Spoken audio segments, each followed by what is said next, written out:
एक समय सब सहित समाजा राजसभा रघुराज विराजा। अष्ट मंत्रियों में श्रेष्ठ मंत्री श्री सुमंत जी, आज हम अपनी सभा में काफी समय बाद बैठे हैं। उसका एक कारण है, कारण में आप भी जानते हैं कि जब ते राम ब्याह घर आए, नित नौ मंगल मोद बधाई। जब से हमारे चारों पुत्रों का विवाह हुआ है, अयोध्या में घर घर में बधावे बजवाए जा रहे हैं, मंगल गान गाए जा रहे हैं, खुशियां मनाई जा रही हैं। ये हमारी अयोध्या की प्रसन्नता वर्तमान समय की है राजमंत्री। लेकिन फिर भी हम विचार कर रहे हैं, सोच रहे हैं, घर घर में बधावे बजवाए जा रहे हैं, विशेष हमारे महलों में। मैं विचार कर रहा हूं कि कहीं हमारे खुशियों की वो आवाज इतनी तीव्र तो नहीं हो गई कि हम अपनी प्रजा में निवास करने वाली इस प्यारी प्रजा के दुख को अपने कानों से ना सुन पा रहे हो। यदि हमारी इस प्रजा में कोई दुखी है तो फिर हमारी ये महलों की खुशियां किस काम की। ऐसा प्रसन्नता, ऐसी खुशी, ऐसा उत्साह व्यक्ति के जीवन में अच्छा नहीं होता कि हमारे सामने कोई रो रहा है और हम अपनी प्रसन्नता में मग्न हैं। धिक्कार है ऐसे लोगों के जीवन पर जो दूसरे के दुख को दुख और दूसरे के सुख को सुख नहीं समझता। यद्यपि ये तो एक मनुष्य का कर्तव्य होता है, प्रत्येक जीव का धर्म होता है कि दूसरे के ऊपर दया करना। लेकिन राजमंत्री, जब से हमारे पुत्रों का विवाह हुआ है, चारों तरफ प्रसन्नता है। प्रसन्नता में हम सभी आनंदित हैं, लेकिन वास्तव में मनुष्य का जीवन है क्या? समय बहुत व्यतीत हो रहा है। आज हम अपने सेनागार से सीधे ही अपने सिंहासन की ओर चले आए हैं।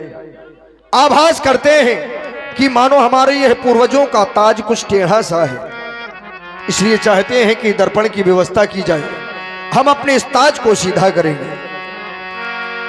राय सुभाय मुकुर कर लेना, वदन बिलो के मुकुट समकीना। श्रवण समीप भय सुत केसा, मनहु जरठपन ऐसे उपदेशा। राजमंत्री, समय अपनी सीमा से निरंतर चल रहा है। आज जैसे ही हमने दर्पण में अपना मुख देखा और जब दृष्टि हमारे कानों के समीप बालों की ओर पहुंची तो पाया क्या कि श्रवण समीप भय सुत केसा, कानों के समीप के बाल श्वेत हो गए हैं। मनहु जरठपन अश उपदेशा, मानो कि ऐसा वो श्वेत बाल उपदेश कर रहे हैं कि राजा दशरथ, अब तुम्हारा बुढ़ापा आ गया है, तुम्हारा चौथापन आ गया है। और जब चौथापन आ गया है तो करना क्या चाहिए? ये सिद्धांत कहता है कि चौथेपन जाइए नृप कानन। चौथेपन में व्यक्ति को गृहस्थ आश्रम का परित्याग कर देना चाहिए, वानप्रस्थ स्वीकार करना चाहिए और वन में जाकर परमात्मा का भजन करना चाहिए। वास्तव में ये मनुष्य शरीर हमें यदि प्राप्त हुआ है तो इसका मूल लक्ष्य केवल परमात्मा का सानिध्य है, परमात्मा की प्राप्ति है। ये हमारे जिंदगी में न जाने कितने मार्ग आते हैं, उन सभी मार्गों पर चलकर हमें केवल अपने लक्ष्य को नहीं भूलना है। सब कुछ देखते हुए, सब कुछ सुनते हुए, माया में लिप्त ना होकर व्यक्ति अपने जीवन के लक्ष्य को प्राप्त करे, यानी कि परमात्मा को, उसी का जीवन सार्थक होता है। इस संसार में प्रत्येक व्यक्ति सोचता है कि किसी के पास यदि धन अधिक है तो शायद वो व्यक्ति प्रसन्न है। एक निर्धन व्यक्ति ऐसा सोचता है कि मेरे धन नहीं है तो मैं दुखी हूं, लेकिन जिसके पास धन होगा बहुत सा, शायद वो प्रसन्नता से अपना जीवन यापन कर रहा होगा। लेकिन राजमंत्री, ऐसा नहीं है, सिद्धांत है। और हमारे कवियों ने कहा है, निर्धन कही धनवान सुखी है, और धनवान कहे सुखी राजा को भारी। जो निर्धन व्यक्ति है वो कहता है कि धनवान प्रसन्नता से जीवन यापन कर रहा है, और जो धनवान है वो कह रहा है कि शायद राजा का जीवन अच्छा होगा, क्योंकि वो राजा है। मेरे पास तो केवल धन है, लेकिन प्रजा नहीं है, यश नहीं है, वैभव नहीं है। राजा प्रसन्नता से जीवन यापन कर रहा है, लेकिन नहीं। आखिर जीवन सार्थक किसका है, जीवन प्रसन्नता से यापन किसका हो रहा है? तो कवियों ने कहा है बड़े सुंदर शब्द, निर्धन कही धनवान सुखी है, और धनवान कहे सुखी राजा को भारी। राजा कहे कि इंद्र सुखी है, वो राजा कहे कि इंद्र सुखी है, और इंद्र कहे कि विष्णु सुखारी, और विष्णु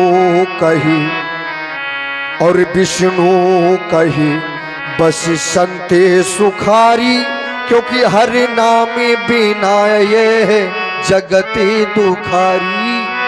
विष्णु कहीं है संते सुखारी, हरि नाम बिना ये जगते भिखारी। जिसके पास हरि नाम का धन नहीं है, परमात्मा नाम का संकीर्तन धन नहीं है, उसके पास सब कुछ होते हुए भी व्यक्ति एक भिखारी की भांति होता है, जो जीवन पर्यंत एकत्र करता है, लेकिन साथ में जब जाता है तो कुछ नहीं। जो अपने जीवन में अपयश कमाया है वही साथ लेकर चला जाता है। परमात्मा के भजन के बिना ऐसा व्यक्ति का जीवन बताया है राजमंत्री। ठीक उसी प्रकार से इंद्र के द्वार गजेंद्र हजारन,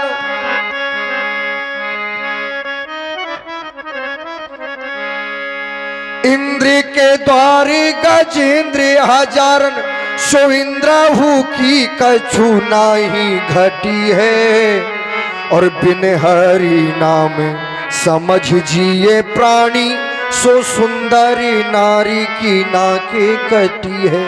बिना हरि नाम के व्यक्ति का जीवन वैसा होता है कि नारी बहुत सुंदर हो, उसकी नाक कटी हो, तो उसका स्वरूप कैसा होगा? ये जीवन भी बिना परमात्मा के भजन के बिना वैसा ही है। इस संसार में नारी को सुंदरता का प्रतीक बताया गया। बोले संसार में सबसे अधिक सुंदर कौन? तो कहा कि नारी। हम विचार करने लगे, क्या संसार में सभी नारियां सुंदर होते हुए भी क्या सुंदर कहलाने के योग्य है क्या?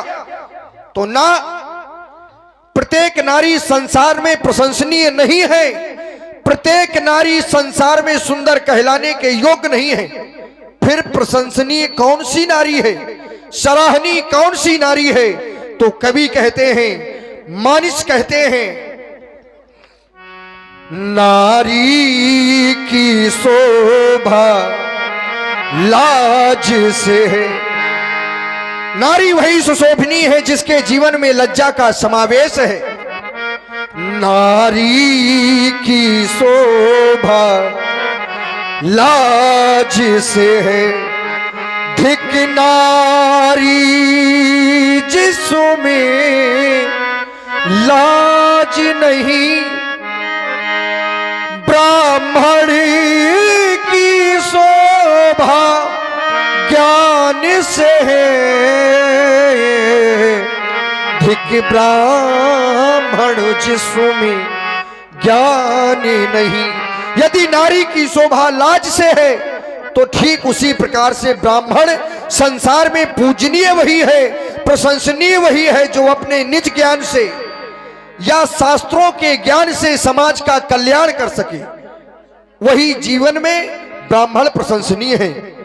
राजा की शोभा नीति से है, धिक राजा जिसमें नीति नहीं, क्षत्रिय की शोभा धर्म से है,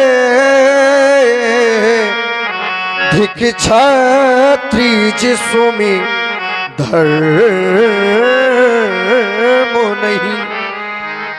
ऐसा क्षत्रिय संसार में प्रशंसनीय कभी नहीं हो सकता जो अपने बल के माध्यम से, जो अपने धन के माध्यम से समाज की रक्षा ना कर सके। और राजा वही प्रशंसनीय है, राजा वही सराहनीय है जो नीति को जानने वाला हो, क्योंकि सोचिए नृपति जो नीति न जाना। इसलिए राजमंत्री ऐसा आदेशित यह बाल कर रहे हैं, मैं तो यही कहूंगा कि क्यों ना इस जीवन को सार्थक किया जाए। मैंने भी अपने जीवन में बहुत से कार्य किए, लेकिन अंततः वही समय देखने को पड़ रहा है कि हमारा चौथापन आ गया, बुढ़ापा आ गया। और ये सिद्धांत है कि जो जन्मा सो निश्चय नासा और जो नासा सो पुनः प्रकाशा। जिसका नाश हुआ है उसका पुनः जन्म है, इसलिए समय के साथ चलना चाहिए। राजमंत्री बारिशों गरजा, बहुत से कार्य किए, अनेक अनेक युद्ध लड़े, धन वैभव यश राजपाट सब कुछ देखा, सबका भोग किया, लेकिन अब जीवन क्या कह रहा है राजमंत्री? बारिशों गरजा युद्ध स्थल में और बरसों शिकार में मगन रहा। ये बरसों तक दासी दास रहे, बरसों महलों में मगन रहा, बरसों तक दासी।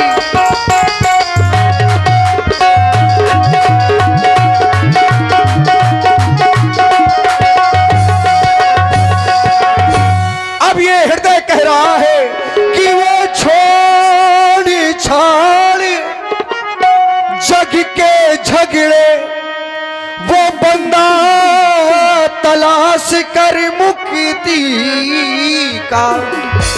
क्यों नादान ब्याज की चाहत में, नादान ब्याज की चाहत में खो ये देता है पूंजी का।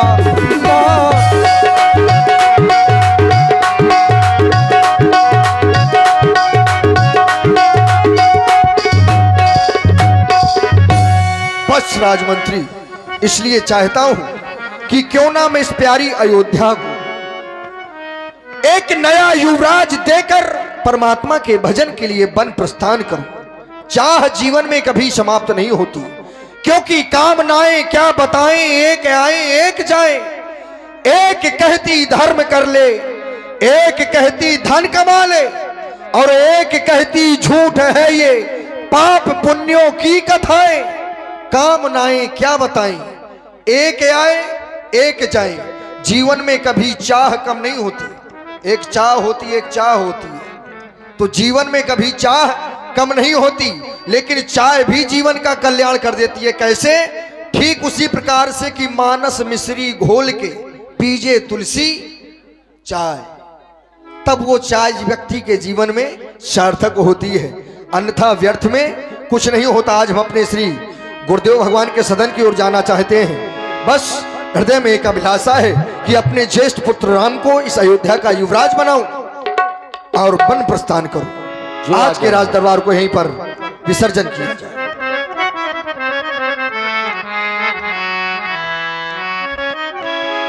यह विचार उन्हें आनंद सदन सो सरी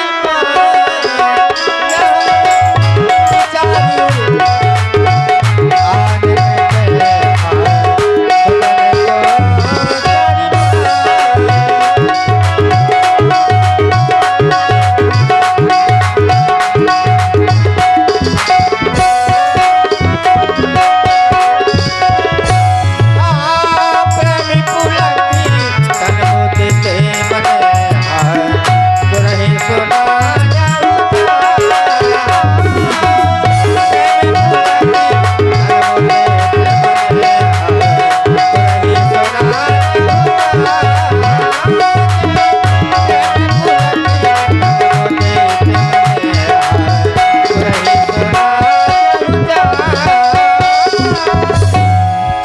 गुरुदेव भगवान के चरणों में आपके सेवक दशरथ का प्रणाम स्वीकार हो। श्री गुरुदेव भगवान,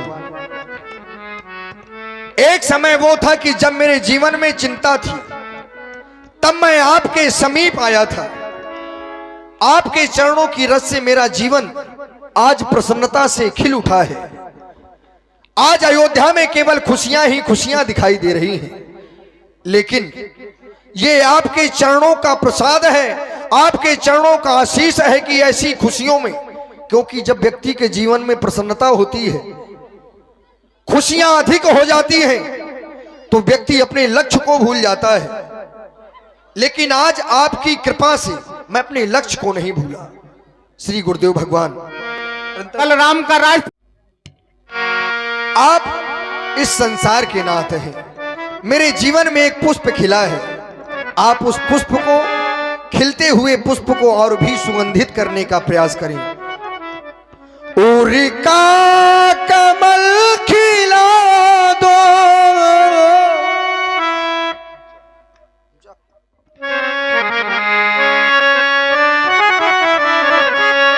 उरिका कमल खिला दो, उरिका कमल खिला दो, संसार के स्वामी। करता प्रणाम प्रभु को, गुरुदेव को नमामि। उरिका कमल खिला दो, उरिका उरिका उरिका कमल खिला दो, संसार के स्वामी। करता प्रणाम प्रभु को, गुरुदेव को नमामि।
कर दो कृपा की दृष्टि, कर दो कर दो कर दो कृपा की दृष्टि, संसार के हे स्वामी।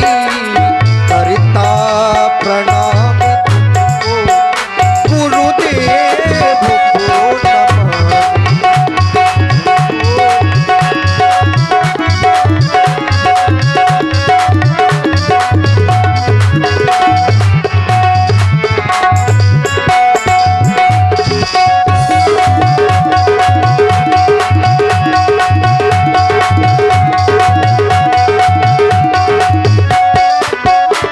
कर दो कृपा की दृष्टि, कर दो कृपा की दृष्टि, संसार के स्वामी। करता प्रणाम प्रभु को, गुरुदेव को नमामि।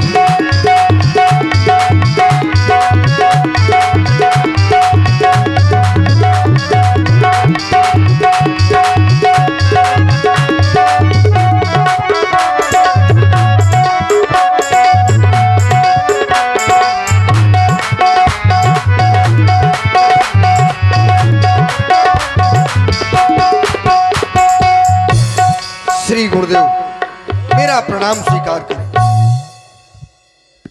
राजेंद्र, तुमने वाचक प्रणाम प्रस्तुत किया, सुनकर के हृदय में प्रसन्नता हुई। क्यों? वाणी के माध्यम से एक व्यक्ति दूसरे व्यक्ति के हृदय में उतर जाया करता है और वाणी के ही माध्यम से एक व्यक्ति दूसरे व्यक्ति के हृदय से उतर जाया करता है। तुम्हारी वाणी को सुना और आज सुनकर के ऐसा लगा कि तुम्हारी वाणी को सुनता रहूं, तुम्हारे शब्दों के अथाह सागर में गोते लगाता रहूं, तुम्हारी वाणी के विषय में जहां तक कहूं न्यूनता होगी। मैं तो केवल इतना कहूंगा, मधुरमा यदि कंठ में ना होती तो शब्द विस्पान बन गया होता, वेदना यदि हृदय में ना होती तो यह हृदय पाषाण बन गया होता, और वासना यदि प्रेम को ना छलती तो प्रेम वरदान बन गया होता, और याचना यदि भक्त में ना होती तो भक्त स्वयं भगवान बन गया होता। तुमने प्रणाम किया है, महामंगल हो। आज गुरु सदन में आए हो, एक बार पहले भी आए थे, चिंता की लकीरें थी, लेकिन आज तुम्हारा मुख सरोज प्रफुल्लित है, खिला हुआ है। कारण क्या है? पुनः गुरु सदन में उपस्थित हुए हो, आने का हेतु क्या है? अवगत कराओ।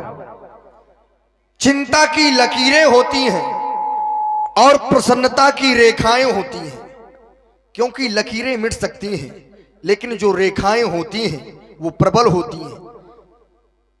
श्री गुरुदेव भगवान, आपके समीप आया हूं, प्रसन्नता का कारण है, लेकिन वो प्रसन्नता अब मेरे जीवन में ज्यादा समय तक रहने वाली नहीं है। वो इसलिए कि आप देख रहे हैं मेरा चौथापन चल रहा है, और चौथेपन में व्यक्ति को करना क्या चाहिए? चौथेपन जाइए नृपकानन, चौथेपन में व्यक्ति को गृहस्थाश्रम का परित्याग कर देना चाहिए। मेरा बुढ़ापा है, आखिर प्रसन्नता कब तक रहेगी? श्री गुरुदेव भगवान, आज मेरे हृदय में एक अभिलाषा है। वो अभिलाषा क्या है? आप श्रवण करें। श्री गुरुदेव भगवान, गुरुदेव उतरता अब जाता है सर से वह प्रेती जवानी का, देखिए सूखता जाता है अब अपना खेत जवानी का। देखिए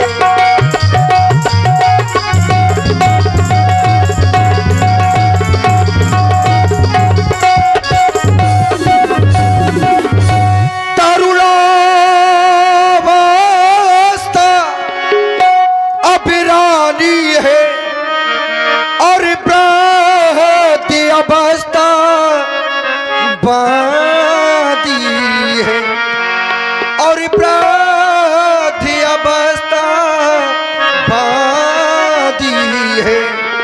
मेरे सोने ही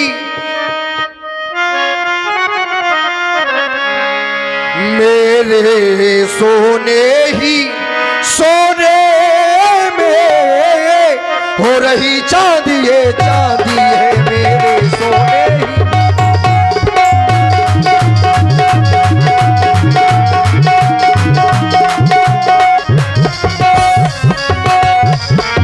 और व्यास भगवान केवल इतना ही नहीं, श्री गुरुदेव भगवान, आप वो समय भी देख रहे हैं पिछले पुरखों की तरह,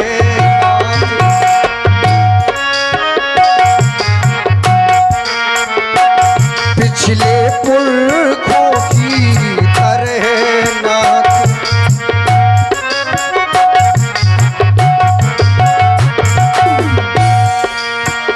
पिछले पुरखों की तरह नाथ, अब मुझे तपोवन जाने दे। पिछले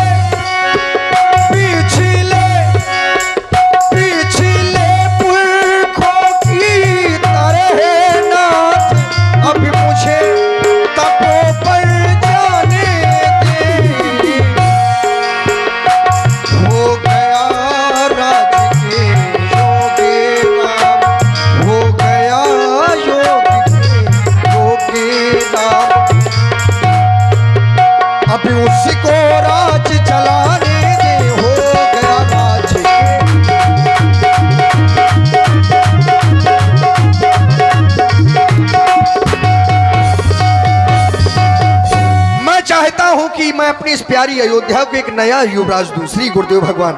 वैसे तो मेरे सारे कार्य पूर्ण हो गए हैं, मेरे हो गए,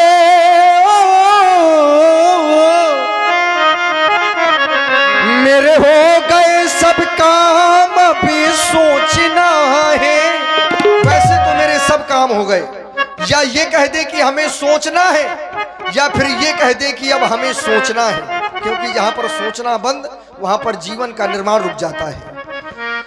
मेरे हो गए सब काम, प्रभु सोचना है, बस करूं राम युवराज मुझे देखना है। प्रभु करे राम युवराज मुझे देखना है।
राम इस अयोध्या का युवराज बनेगा तो जब विवाह होने में इतनी प्रसन्नता है, जब मेरा राम इस अयोध्या का राजा बनेगा तब कितनी प्रसन्नता होगी श्री गुरुदेव भगवान।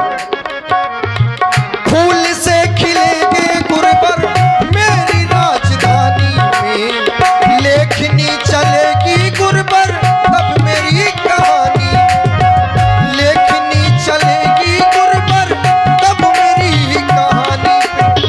क्योंकि जब राम अयोध्या का युवराज बन जाएगा तो मेरे सिर पर जो भार है, ये पूर्वजों का ताज अब मुझे भार लगने लगा है। जब तक मैं इसके योग्य था मैंने अपना जीवन अर्पण किया, लेकिन अब मुझे लग रहा है कि मैं इस ताज के योग्य नहीं हूं। इसी वजह से आज कहना पड़ रहा है, फूल से खिलेंगे रघुवर मेरी राजधानी में, लेखनी चलेगी गुरुवर अब मेरी कहानी में। मेरे हो गए मेरे हो गए सबका प्रभु सोचना है, अब करे राम युवराज मुझे देखना है। प्रभु करे राम युवराज मुझे देखना है, प्रभु करे राम युवराज मुझे। मेरे हो गए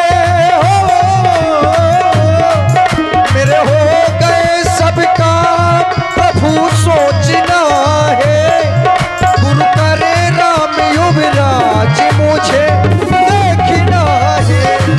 प्रभु करे राम युवराज मुझे देखना है, प्रभु करे राम युवराज मुझे देखना है।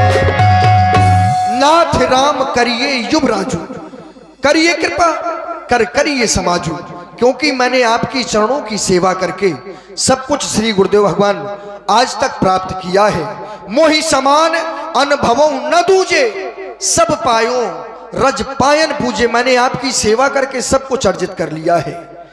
बस अभिलाष एक मन मोरे, पूजिए नाथ अनुग्रह तोरे। बस हृदय में केवल एक ही अभिलाषा है, और वो अभिलाषा मेरा राम सब प्रकार से, भय राम सब विधि सब लायक। मेरा राम सब प्रकार से मेरी दृष्टि में अब लायक है, और जब लायक है तो मैं चाहता हूं कि पिछले पुरखों की तरह मैं भी भगवान का भजन करूं, अपने जीवन को सार्थक करूं। राजेंद्र, तुम कह रहे हो अब अभिलाष एक मन मोरे, पूज्य नाथ अनुग्रह तोरे।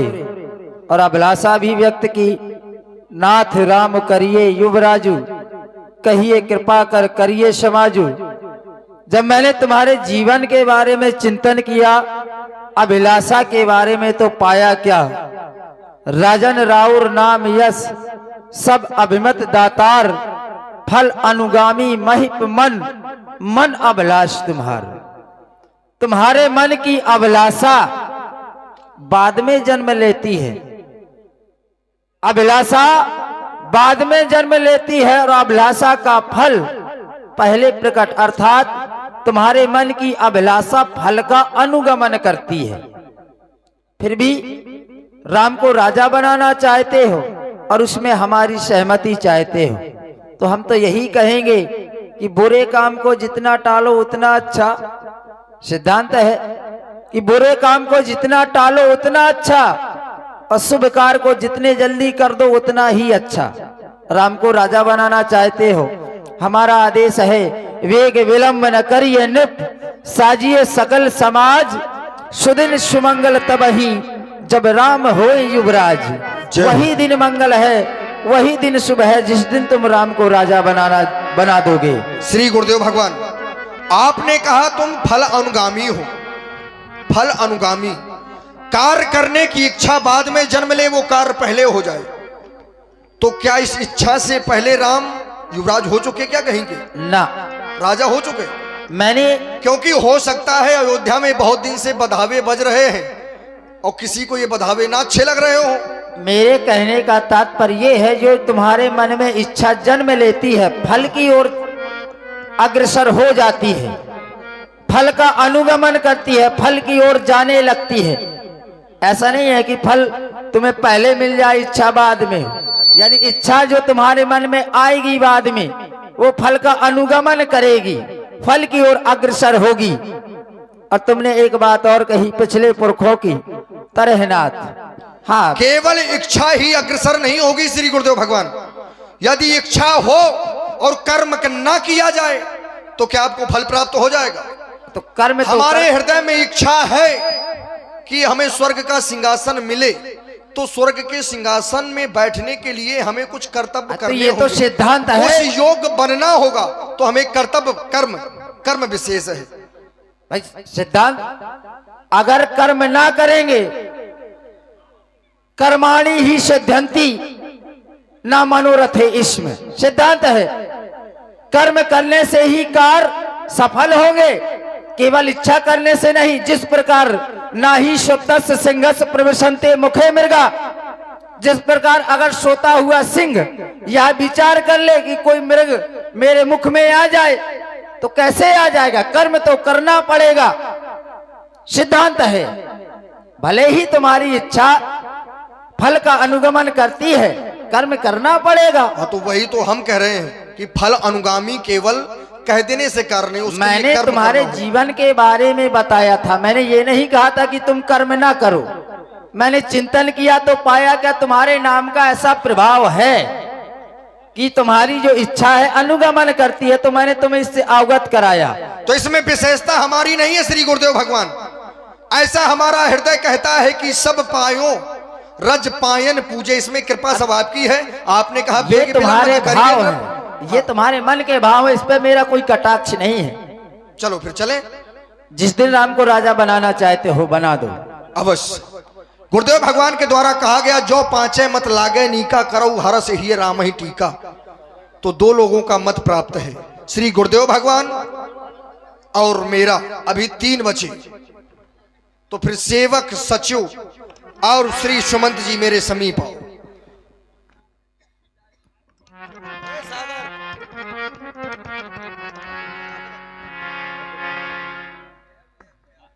मुदित महीपत मंदिर आए, सेवक सचिव सुमंत्र बुलाए। सुमंत जी महाराज, मेरे हृदय में ऐसी अभिलाषा ने जन्म लिया कि मैं क्यों ना अपनी इस प्यारी अयोध्या को एक नया युवराज देकर परमात्मा का भजन करूं। तो ये विचार मैंने अपने श्री गुरुदेव भगवान को सुनाया। श्री गुरुदेव भगवान की सहमति प्राप्त हो गई है कि इस अयोध्या का युवराज राम को बना दिया जाए। अब मैं आपसे और अपनी प्यारी प्रजा से ये जानना चाहता हूं, क्या राम को इस अयोध्या का युवराज बनाया जाए या फिर नहीं? तुम्हारी क्या सहमति है और प्रजा की क्या सहमति है? आपका विचार तो बहुत ही उत्तम है, हमें सैर स्वीकार है महाराज।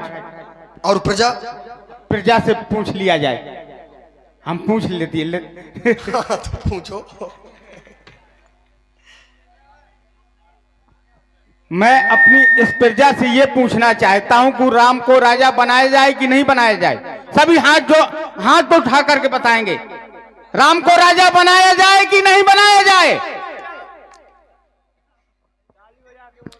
महाराज कुछ लोगों का मत दिखाई दे रहा है, ये डर रहे हैं, राम को राजा बनने से डर रहे हैं, लेकिन इनके हृदय में विचार ऐसे नहीं है। इनके हृदय के विचार क्या है हम बतावें तुम्हें? सबके उर अभिलाष अस कहाई मनाए महेश, आप अछत युवराज पद राम ही देव नरेश। ये अपने हृदय में भगवान शंकर को मनाते हैं कि वो दिन कब आएगा जब राजा दशरथ अपने राम को अयोध्या का युवराज बनाएंगे। सबके अच्छे विचार, इसलिए ऐसा करो तुम तो एक बार बोलिए राजा रामचंद्र की। श्री गुरुदेव भगवान के समीप चले जाओ। राजा बनाने में जिन जिन वस्तुओं की आवश्यकता हो एक पत्रिका में अंकित करो, एकत्र करो, या मंगवानी हो तो ये भी कार्य हो जाना चाहिए। और एक निवेदन श्री गुरुदेव भगवान के चरणों में कह देना, राजा बनने से पूर्व जो नियम संयम करने होते हैं श्री गुरुदेव भगवान राम के कनक भवन की ओर जाकर वो उन्हें बतावें, जिससे यह कार्य निर्विघ्नता पूर्वक संपन्न हो सके। इतना हमारा कार्य आप करें, इसके बाद हम आपसे मिलते हैं। जो आज्ञा।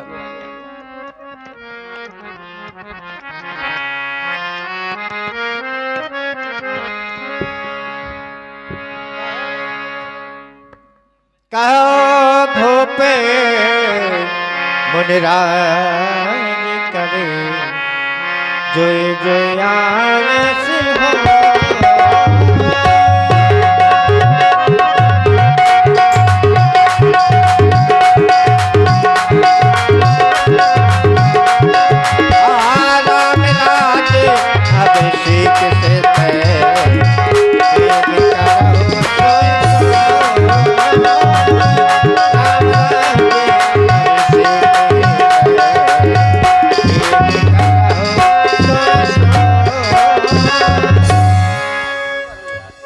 कहो महामंत्री सुमंत।